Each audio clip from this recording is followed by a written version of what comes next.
Good, I now have the full transcript. Now I'll write the original story.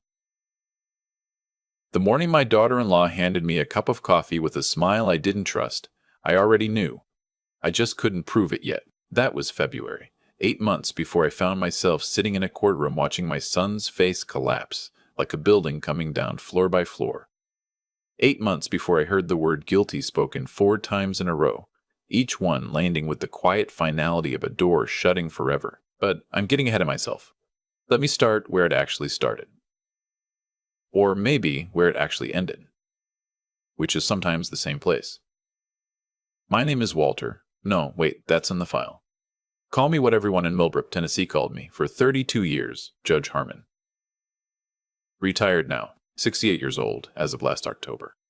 I spent 3 decades on the federal bench, and in that time I sent close to 400 people to prison. I know how crime works. I know how people think when they believe they're getting away with something. I know the particular shine in a person's eyes when they're lying and enjoying it. I recognized that shine in my daughter-in-law the first time my son brought her home. My son. I'll call him by what he was to me for 35 years before everything collapsed, my boy. My only child. His mother passed when he was 11. Pancreatic cancer, 3 months from diagnosis to gone. It was just the 2 of us after that. I worked long hours, but I made it to every school play, every baseball game, every parent-teacher conference. I wasn't a perfect father. No one is. But I was there. That has to count for something. He grew up smart, sharp-tongued in a good way. The kind of kid who could argue you into a corner without raising his voice. I was proud of that. I thought it meant something. Turns out intelligence without character is just a sharper tool for making the wrong choices. He was 37 when he brought her home for the first time. I remember the evening clearly, late November, the hills around Millbrook already brown and bare, wood smoke coming from the neighbor's chimney. She walked in wearing a coat that cost more than most people's monthly rent, looked around my house with the particular expression of someone calculating what things might be worth, and smiled at me like we were old friends. "I'm so happy to finally meet you," she said. "He talks about you constantly." He had never once mentioned it, not in a single phone call over the previous 4 months of whatever this was between them. I shook her hand, said the polite things, watched her eyes move to the bookshelves, the framed photographs, the oil painting above the fireplace that my late wife had loved, watched her notice everything, file it away. Over dinner, she asked me 3 questions about my retirement accounts. She framed them as curiosity, just getting to know you, family interest. But I sat across from enough witnesses in enough courtrooms to know the difference between small talk and reconnaissance. That night, after they'd gone back to his apartment in Nashville, I sat in my chair by the window for a long time, not reading the book open in my lap, just thinking. I told myself I was being unfair. A father's protective instinct miscalibrated, projecting suspicion onto a woman my son clearly cared for. I almost convinced myself. They married 11 months later. Small ceremony, just family and a handful of friends. I stood next to my son at the altar and watched him look at her the way people look at things they've decided are worth any price, and something in my chest went tight and quiet. The marriage was fine from the outside. They lived in Nashville. I stayed in Millbrook. We had Sunday dinners twice a month, holidays together, the normal rhythms of family life. She was always pleasant to me. Always asked after my health, always remembered my coffee preference, always commented warmly on whatever was new in the house. But she watched things. That never changed. The first real sign came about 2 years in. My son called on a Wednesday afternoon, which was unusual. He typically called on weekends. His voice had that particular careful quality, like he'd rehearsed what he was going to say. "Dad, we're having some financial trouble. Nothing serious, just tighter than we expected. We were wondering if you could help out for a few months." I asked what kind of trouble. He said they'd made some investments that hadn't worked out. Said the restaurant she'd been trying to open had cost more than projected. Said they needed about $40,000 to bridge a gap. I gave it to him. Of course I did. He was my son. I gave it without conditions, without paperwork, because I trusted him the way you trust someone you raised with your own hands. 18 months later, there was a second call. Similar voice, similar careful phrasing, different number. 60,000 this time for what he described as a business opportunity that needed immediate capital. I gave that too. I was 75 years into a life that had given me more than I needed, and he was my only child. And what is money for, if not the people you love? But I started paying attention in ways I hadn't before. I noticed that the restaurant she'd wanted to open was never mentioned again. I noticed that their apartment became a house. A very large house in the part of Nashville where properties ran north of 800,000. I noticed the cars, 2 of them, both European, both new. I noticed that when I came to visit, the energy in the house was different, charged, almost theatrical, like I'd walked onto a stage where a performance was already in progress. I noticed one Sunday evening while I was using the guest bathroom, a printed email left carelessly on the counter. It was between her and someone I didn't recognize, and it referenced a property title search on a house in Millbrook, Tennessee. My house. I took a photograph with my phone and replaced the email exactly where I'd found it. I went back to the dinner table and ate my meal and asked about their trip to Florida the month before, and listened to them describe beaches and sunsets, and behind my eyes I was doing calculations of an entirely different kind. That was July. By August, I'd hired a private investigator out of Knoxville, a woman named Aldridge who came recommended by a former colleague. I told her what I needed. Quiet observation, financial background, any connections worth knowing about. What she brought me 6 weeks later was not what I'd expected, though it confirmed what I feared. My daughter-in-law had been married once before, briefly, to a man in Georgia who had died of what the death certificate listed as cardiac arrest at 54. He'd been in good health. There had been an investigation. Nothing had been proven. The investigation had been closed. She also had, under a name from before her marriage to my son, 2 civil suits related to disputed estates. In both cases, she had been a beneficiary. In both cases, the original heir had either died or become incapacitated. In both cases, the suits had been settled quietly. I read the report twice, slowly, the way I used to read case files when I was preparing for sentencing. Then I called a lawyer I'd known for 20 years, a man named Atchison, who practiced in Nashville and had a reputation for discretion. I told him I needed estate planning help, and I needed him to keep our meetings off any calendar that my son or his wife might ever have access to. He asked why. I told him I had reason to believe my estate was a target. He was quiet for a moment. Then he said, "Come in Monday at 7 in the morning before the office opens." I changed my will that September. Everything I had, the house, the accounts, the investments, everything that had been left open and assumed and never formally structured. All of it redirected into a trust managed by Atchison's firm, with the beneficiaries being organizations I'd supported for years. A veterans legal fund, a scholarship program at the University of Tennessee, a domestic violence shelter in Knoxville that my late wife had volunteered at. I signed the documents in Atchison's office at 7:45 in the morning with 2 witnesses and a notary, and I told no one. Then I waited. What I did next wasn't something I am entirely proud of, though I'd do it again without hesitation. I set a stage.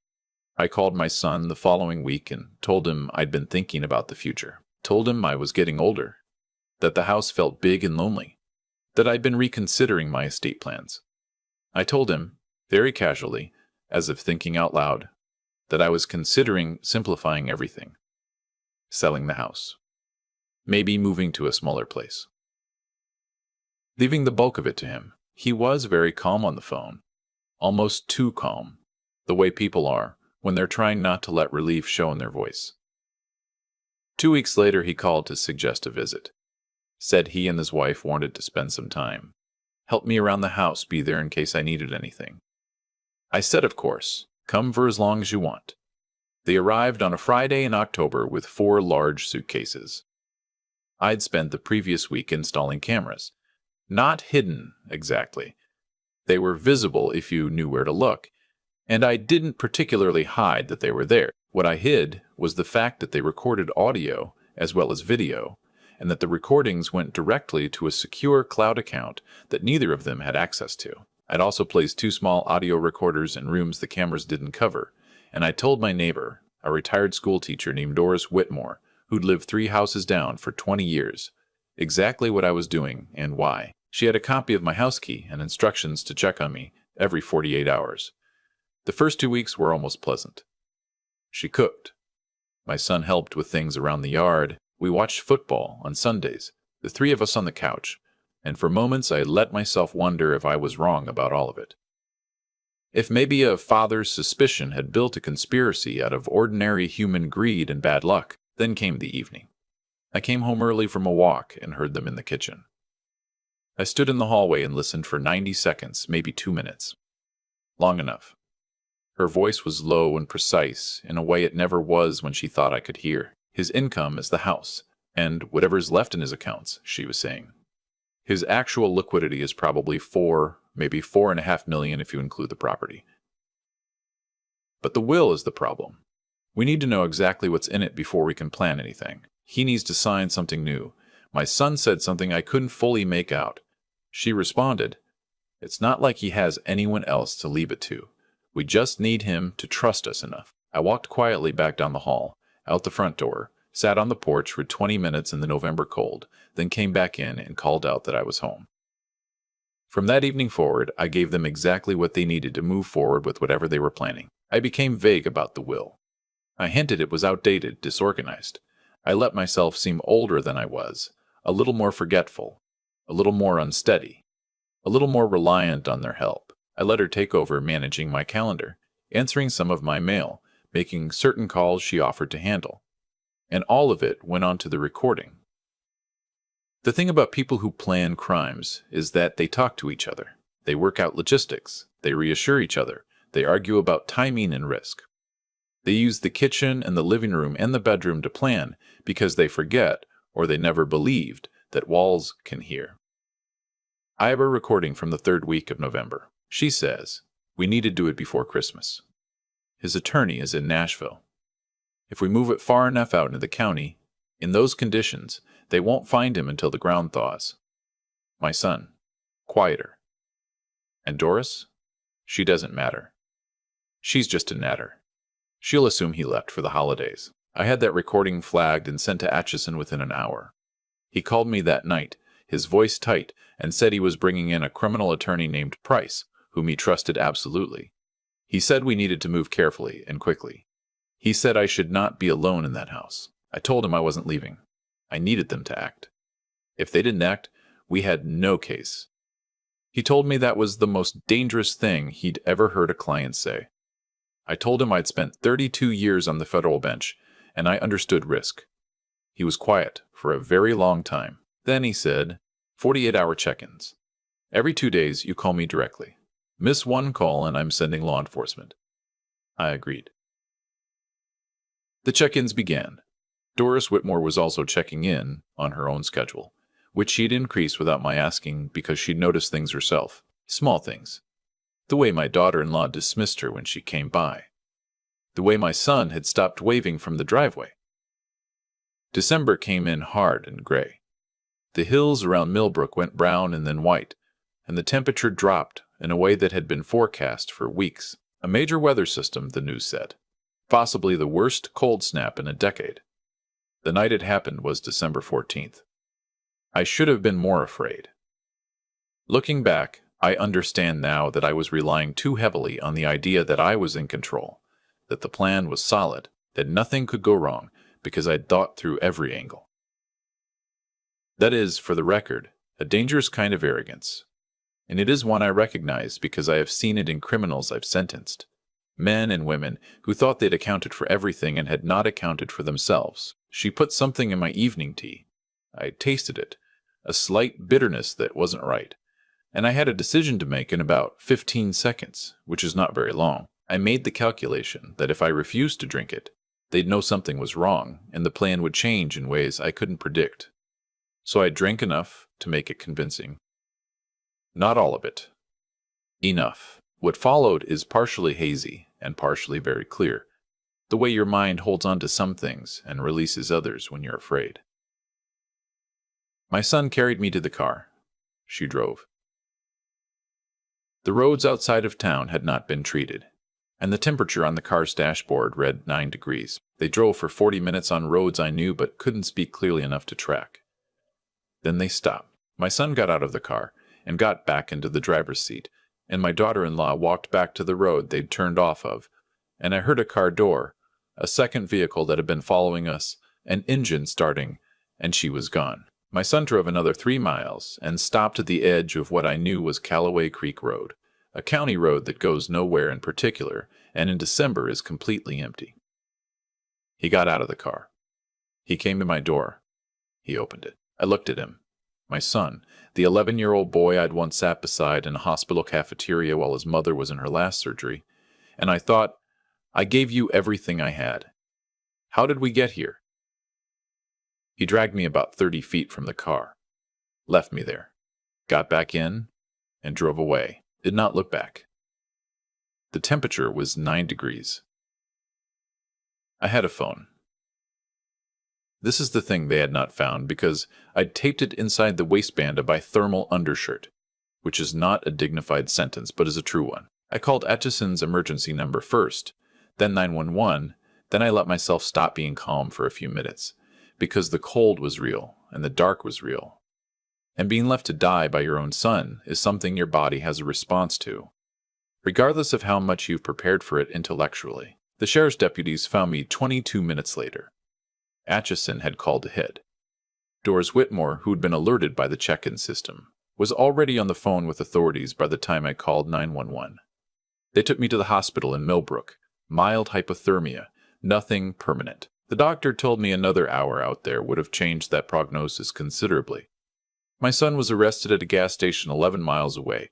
My daughter-in-law was taken into custody at the second car, still parked on the turnoff road, when a deputy unit found her waiting. She'd apparently expected him to return, and had not expected that when the police showed up instead. That is the thing about plans built on cruelty. They often underestimate the stubbornness of the people they're built against. The trial was 4 months later. Price was meticulous, the kind of attorney who prepares every witness the way you'd prepare someone for surgery, thorough and not particularly warm about it but entirely focused on the outcome. The recordings were the heart of the prosecution's case.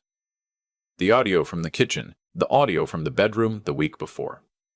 And most devastating, the recording from the car. She had forgotten, or perhaps never known, that I placed a small device under the rear passenger seat in early November. The defense attorney, a man named Rutherford, who I'd actually seen argue once, years ago in a professional context, was skilled. He suggested entrapment, suggested that I'd created the circumstances. Price's response was measured and exact. The defendants had made independent choices at every stage. No one had forced them to research the Creek Road. No one had forced them to acquire a second vehicle. No one had made them put something in a 68-year-old man's tea and carry him out into 9-degree weather. You can lead people to a trap, Price told the jury, but you cannot make them step into it. They step in by their own choosing. The jury was out 2.5 days. I've waited for juries before, on the other side of the bench, and I'll tell you that it is an entirely different experience when the verdict is personal. Those 2.5 days were among the longest of my life. Guilty on all counts. My son, 18 years. My daughter-in-law, 14 years, plus full restitution. There are people in that courtroom who thought 14 was too light for the one who'd done most of the planning. They weren't wrong. I understood the frustration, but I also understood, as someone who'd spent decades thinking about how justice actually works, rather than how we wish it would work, that guilty on all counts with 14 years was not a slap on the wrist. It was a gutted life. She would be 82 years old when she got out, if you served the full sentence. She would come out into a world that had moved on without her, into a future she had bargained away for a house and a bank account that now belonged, through asset forfeiture, to the state of Tennessee. I allowed myself exactly 1 moment of whatever the feeling is that isn't quite satisfaction but sits nearby. Then I let it go. After the sentencing hearing, the guard brought my son close enough for me to speak to him. I didn't plan what I said. They came out the way things come out when you've been holding them for a long time, and the holding is suddenly no longer necessary. I told him I'd loved him since the minute he was born, that I had never stopped, that I didn't expect he'd believe that right now, and that I wasn't asking him to. I told him that love and consequences were not opposites, that a person could love someone completely and still let the law do what the law does. I told him I hoped he'd use the time to become someone his mother would have recognized. He didn't respond. Looked to the floor. The guard moved him along. I watched him go, this stranger who had once been the person I was most proud of, and the grief in me was real and deep and sat alongside the other thing, the rightness of it, the necessary completion, without contradiction. Both things were true at the same time. He had made choices. The choices had consequences. I loved him. All of that was true simultaneously. Outside the courthouse, Atchison shook my hand and said he'd been practicing law for 26 years and had never seen a case constructed with that level of care and patience. I told him I'd had a good teacher. 32 years on the federal bench will show you what works and what doesn't. Doris Whitmore brought a casserole to my house that evening. We ate it on the porch, the two of us, in the cold, because the air felt like something worth sitting in. She didn't offer unnecessary words, which is a quality I've always respected in a person. We just ate and watched the light go out of the sky over the hill. I sold the house in March. It went to a family from Chattanooga, 2 parents and 3 young children, who walked through every room with the careful seriousness of people who understood they were choosing something that would shape a portion of their lives. I watched them from the porch, while the realtor did her work. The youngest child, a boy of maybe 4, pressed his entire face against the living room window from the inside, nose flattened, eyes wide, taking in the yard. That was the moment I stopped being sad about leaving. I moved to Asheville, North Carolina, found a house on a quiet street 2 miles from downtown, small enough that it made sense for one person, but with a back porch that looked out over enough trees that I don't have to see anyone unless I want to. Cost me considerably less than what the Millbrook house brought. The remainder of the sale, after taxes and fees and Atchison's bill, which was significant and completely worth it, went 3 ways. 1/3 to the Veterans Legal Fund I'd already named in my will, 1/3 to the Veterans Violence Shelter my wife had loved, and 1/3 into a trust for the scholarship fund at Tennessee, which would annually support 2 law students who wanted to work in elder rights and estate protection. Because if this whole thing taught me anything, it's that a lot of people go through versions of what I went through, and most of them don't have 32 years of federal court experience to fall back on. My daughter-in-law would have found that infuriating, knowing that the money she'd tried to take had been turned into protection for the very people she'd tried to victimize. I found it appropriate. The back porch in Asheville gets morning light from about 7 until 10, after which the trees shade it. I drink my coffee out there most mornings. Read, sometimes I write, notes and observations that may eventually become a book about estate fraud and how ordinary people can protect themselves, which a former colleague at the university says he could get published without much difficulty. I'm in no rush. I have time, which is a thing I appreciate now in a way I did not before December 14th. On Sunday afternoons, I drive to a community center downtown that runs a seniors legal clinic twice a month. I sit at a table with a cup of bad coffee and answer questions about wills and trusts and powers of attorney and what to do if you think your family is taking advantage of you. I tell people what to watch for. I tell them what I told myself too late and what I did once I started paying attention. Most of them are women in their 70s who came alone and are a little ashamed to be there. Because asking for help with a thing like this means admitting that someone you love might not love you back the way you believed. I understand that shame. I do not press them about it. I just answer the questions they manage to ask, and sometimes the ones they don't quite get to. Last month, the woman who reminded me a great deal of my late wife, same careful hands, same way of listening with her whole face, came in and sat across from me and said, very quietly, my daughter-in-law has started asking about my accounts. I set down my coffee, gave her my full attention, asked her to tell me everything she'd noticed. She talked for 45 minutes. When she was done, I gave her Atchison's card and the name of the private investigator in Knoxville, and I told her to trust what she knew, that when something feels wrong in your own house, in your own family, it usually is. That loving someone does not mean allowing yourself to be destroyed by them. She nodded slowly and folded the cards into her purse. Then she looked up at me and said, "Did this happen to you?" I said yes. She said, "And you're all right?" I thought about the morning light on the back porch, the children pressing their faces against windows in houses that would hold their futures, the scholarship that would next year send 2 young people to law school to protect people who couldn't protect themselves, the chess games I played in the evenings against strangers online, patient and methodical, always thinking 3 moves ahead. I told her I was better than all right. I told her that was possible. Whatever had been taken from her, whatever she feared losing, her sense of safety, her trust in her own judgment, the version of her family she'd believed in, those things could be rebuilt. Not the same. Different, sometimes better, in the way that things remade from scratch can be truer to what you actually needed than the original ever was. She left with the cards, and her purse, and her careful hands, and I watched her go. And I thought about my son in a correctional facility in Tennessee, and my daughter-in-law in another one 30 miles away, and the house in Millbrook with the children pressing their faces against the glass, and Doris Whitmore's casserole, and my wife's voice the last time I heard it, and the 9-degree dark at the edge of Callaway Creek Road.